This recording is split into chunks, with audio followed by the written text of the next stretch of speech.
Welcome everyone. In this lecture, we will cover pre-malignant and malignant lesions of the skin. Understanding these lesions from a pathologic standpoint will help you recognize them early, understand how they are diagnosed, and appreciate the basis for the treatments your patients will receive.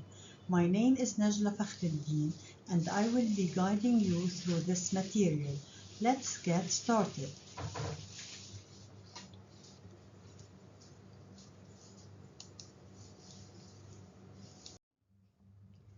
This slide outlines what we will cover in this lecture.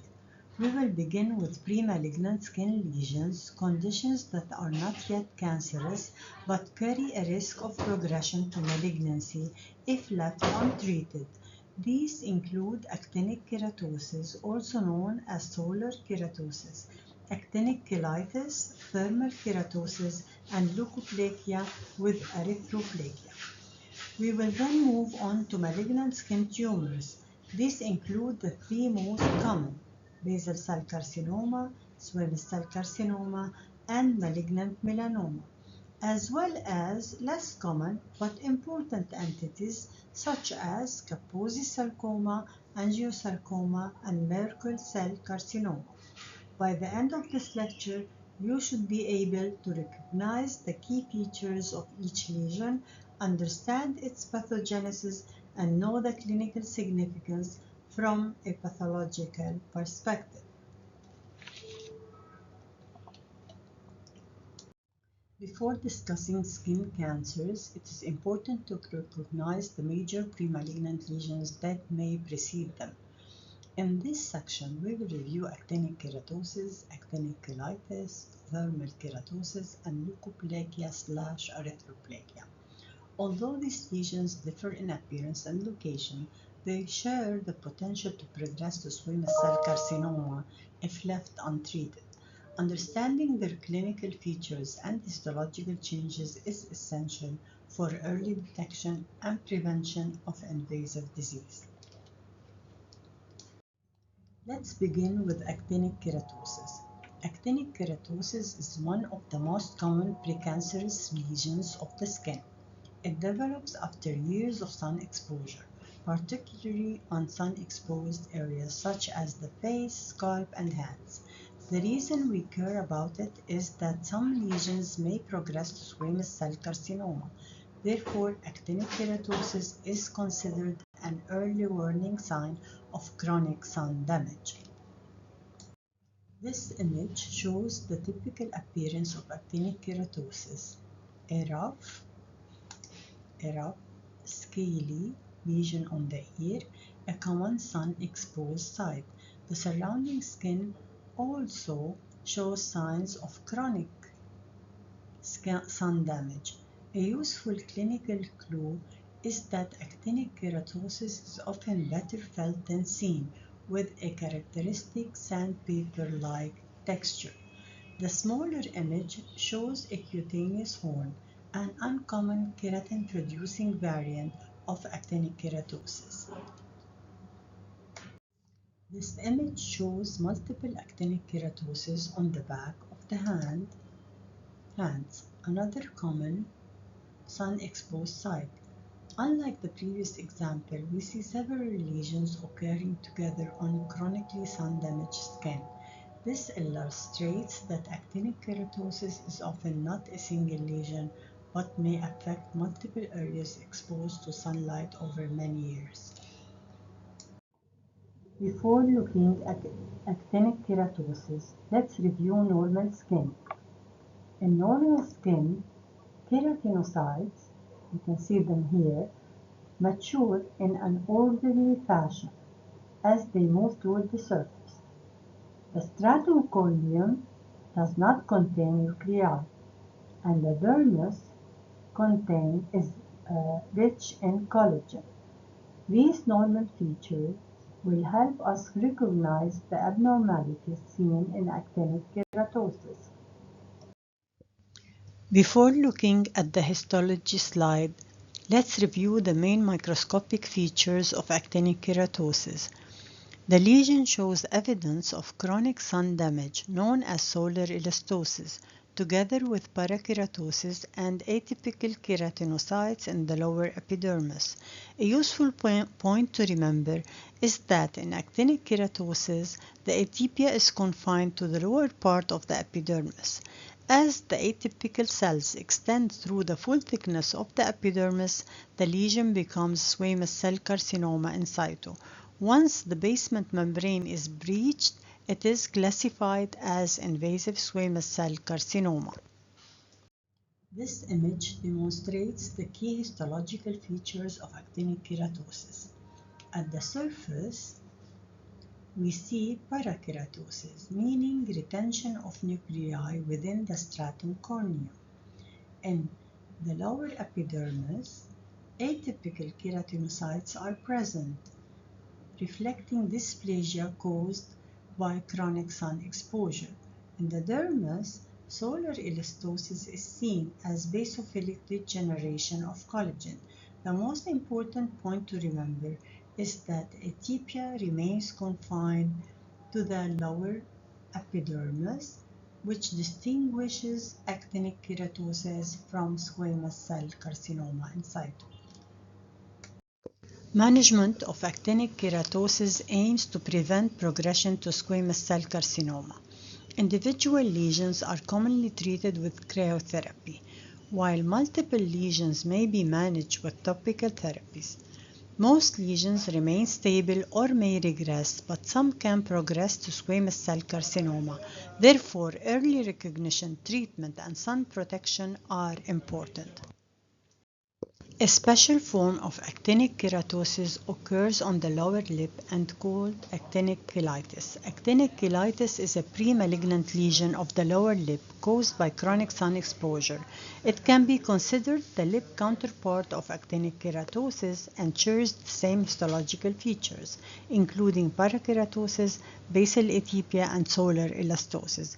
Clinically, it is important because it carries a higher risk of progression to squamous cell carcinoma than conventional actinic keratosis. Erythema ab egli, also known as thermal keratosis, results from chronic exposure to heat. Clinically, it presents as a characteristic nut-like brown discoloration of the skin. Although usually benign, long-standing lesion may rarely develop dysplasia or squamous cell carcinoma.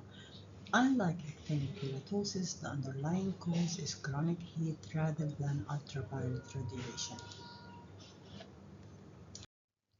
Leukoplakia and erythroplakia are pre-malignant lesions of the oral mucosa. Leukoplakia presents as a white patch that cannot be scraped off, whereas erythroplakia appears as a red patch.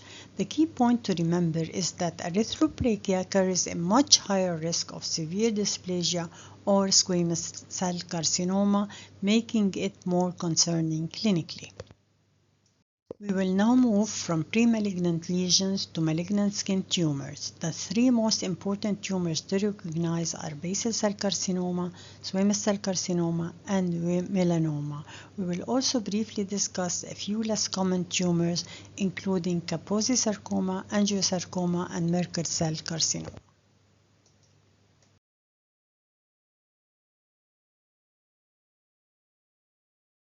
Basal cell carcinoma is the most common skin cancer in humans. It usually develops on sun-exposed skin and tends to grow slowly. Although it is locally invasive and can destroy surrounding tissue, metastasis is extremely rare. The key point to remember is that basal cell carcinoma is very common, but usually behaves as a locally aggressive tumor rather than a widely metastatic one. The classic presentation of basal cell carcinoma is a pearly, translucent papule or nodule with a rolled border and visible surface telangiectasia. As the lesion enlarges, some will form central ulceration, producing the so-called rodent ulcer. Some lesions may contain pigment and appear brown or black, which can mimic melanoma clinically. This image shows the classic appearance of nodular basal carcinoma. Notice the pearly nodule with a rolled border and visible surface telangiectasia. These are characteristic clinical features of basal cell carcinoma. When you see a slow-growing pearly lesion on sun-exposed skin, basal cell carcinoma should be high on your differential diagnosis. This image shows the morpheoform or sclerosing variant of basal cell carcinoma. Unlike the classic nodular type, it appears as a flat, scar-like lesion with poorly defined borders. Because the tumor often extends beyond its visible margins, it can be more difficult to completely remove and has a higher risk of local recurrence. Basal cell carcinoma is characterized by nests of basaloid cells, as you can see here, within the dermis. The most important diagnostic feature is peripheral palisading, as in this figure, where the nuclei align along the edges of the tumor nest. Another classic finding is the retraction artifact, which appear as a clear space, as you can see here, between the tumor nests and the surrounding stroma. Together, these features are highly characteristic of basal cell carcinoma. The development of basal cell carcinoma is strongly linked to chronic ultraviolet exposure. Ultraviolet-induced DNA damage commonly affects the PTCH1 tumor suppressor gene, leading to activation of the hedgehog signaling pathway and uncontrolled cell growth. An inherited PTCH1 mutation caused Garland syndrome, a condition characterized by the development of multiple basal cell carcinoma at a young age.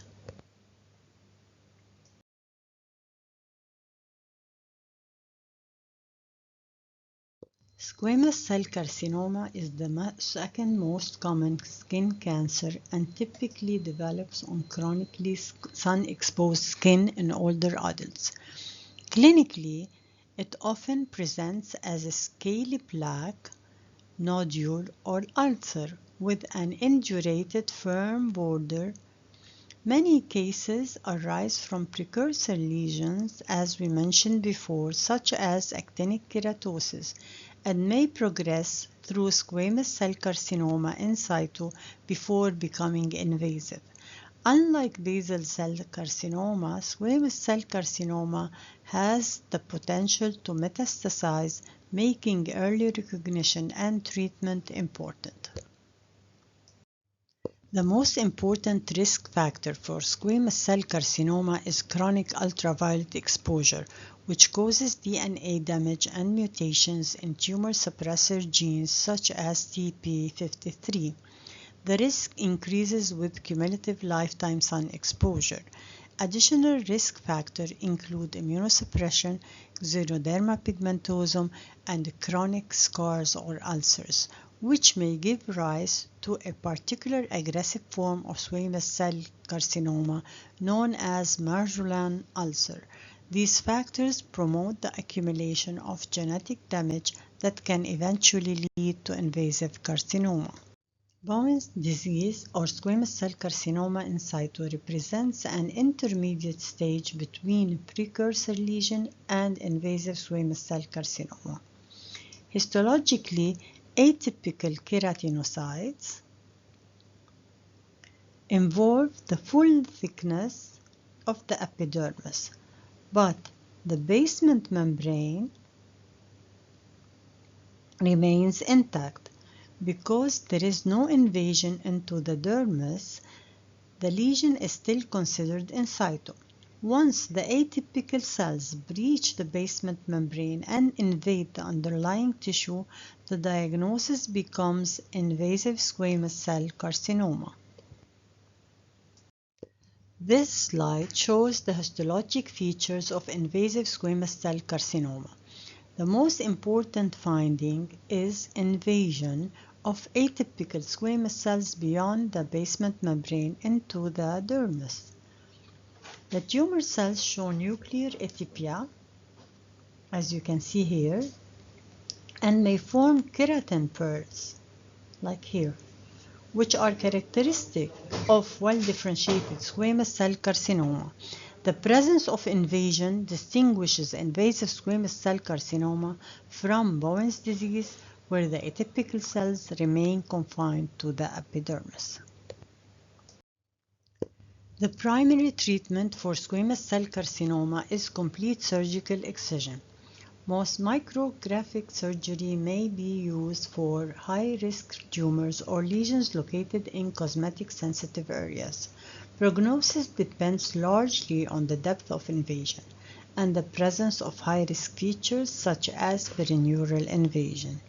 Unlike basal cell carcinoma, squamous cell carcinoma has the potential to metastasize, particularly when arising in chronic scars, ulcers, or immunosuppressed patients. Early detection and treatment are associated with an excellent prognosis.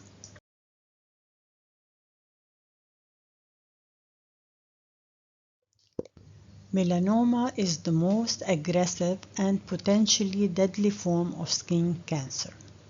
Clinically, it presents as a pigmented lesion with asymmetry. You can see that we cannot divide this lesion into two equal parts. The ABCDE criteria provide a useful approach for recognizing suspicious lesions: asymmetry, border irregularity, color variation, diameter greater than 6 mm, and evolution, meaning a lesion that changes over time. Among these features, evolution is often considered the most important warning sign. Melanoma progresses through several stages. In the melanoma in situ, atypical melanocytes are confined to the epidermis, and the basement membrane remains intact. During the radial growth phase, the tumor spreads laterally within the skin. As melanoma enters the vertical growth phase, it grows downward into the dermis, increasing breast thickness and the risk of metastasis. Once melanoma spreads to lymph nodes or distant organs, prognosis worsens significantly. The key concept to remember is that vertical growth and increasing breast thickness are associated with metastatic potential. Under the microscope, melanoma is characterized by atypical melanocytes within the epidermis as well as the dermis. One of the hallmarks is pagetoid spread, in which individual melanocytes migrate to the epidermis upward. Melanocytes may also form irregular junctional nests along the dermoepidermal junction. At higher magnification, the tumor cells show marked cytological atypia with enlarged pleomorphic nuclei and prominent nucleoli. Now, immunohistochemistry stains such as S100, HMB45, and Melan A can help confirm the melanocytic origin of the tumor. So, for melanoma, remember pagetoid spread and atypical melanocytes. For squamous cell carcinoma, remember keratin pearls. For basal cell carcinoma, remember peripheral palisading. The prognosis of melanoma depends primarily on the depth of invasion, which is measured by the breast thickness. As the tumor penetrates deeper into the skin, the risk of metastasis increases and survival decreases. Additional adverse prognostic factors include ulceration, increased mitotic activity, and vertical growth. In contrast, Thin melanomas with a breadth thickness less than 1 millimeter generally have an excellent prognosis. The single most important point to remember is that breast thickness is the strongest predictor of outcomes in melanoma. The primary treatment of melanoma is surgical excision. With adequate margins, as tumor thickness increases, sentinel lymph node biopsy may be performed to assess for regional spread. Patients with advanced or metastatic melanoma may be treated with immunotherapy, which has significantly improved outcomes. In tumors harboring a BRAF mutation, target therapy with BRAF inhibitors can also be used. Early detection and complete surgical removal remains the most important factors for achieving cure.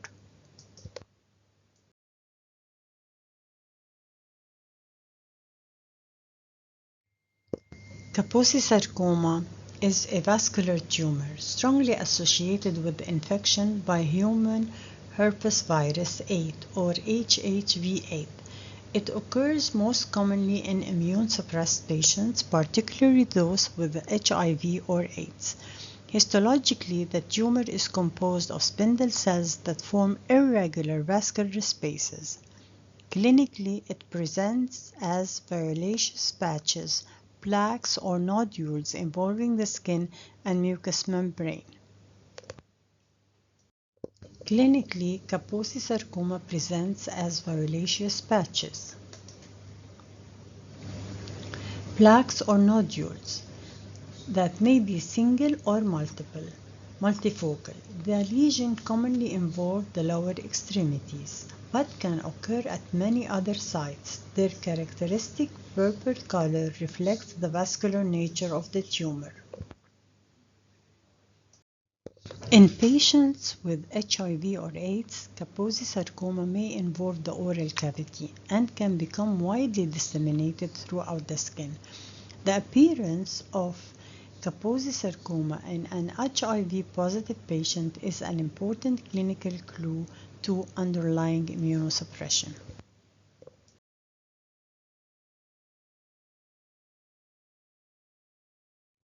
Angiosarcoma is a highly aggressive malignant tumor of endothelial cells. It most commonly occurs on the scalp and face of elderly individuals, but may also arise in areas of chronic lymphedema, a condition known as Stewart-Travis syndrome. Because of its aggressive behavior and tendency for far early spread, angiosarcoma generally carries a poor prognosis. Clinically, cutaneous angiosarcoma often presents as a bruise-like violaceous patch, plaque, or nodule, most commonly on scalp or face of elderly patients. Because it can resemble a benign bruise or vascular lesion early on, diagnosis may be delayed. The key point is that a persistent or enlarging bruise-like lesion in an elderly patient should arise concern for angiosarcoma. Histologically, angiosarcoma is characterized by irregular vascular channels, as you can see here. They are lined by atypical endothelial cells. The tumor cells show marked nuclear atypia and often form poorly organized vascular spaces. Hemorrhage is common because the tumor arises from blood vessels forming cells. These features help distinguish angiosarcoma from benign vascular lesions.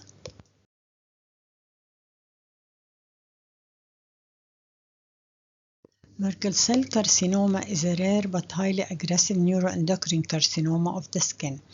It typically occurs in elderly patients and often presents as a rapidly growing red or violaceous nodule on sun-exposed skin.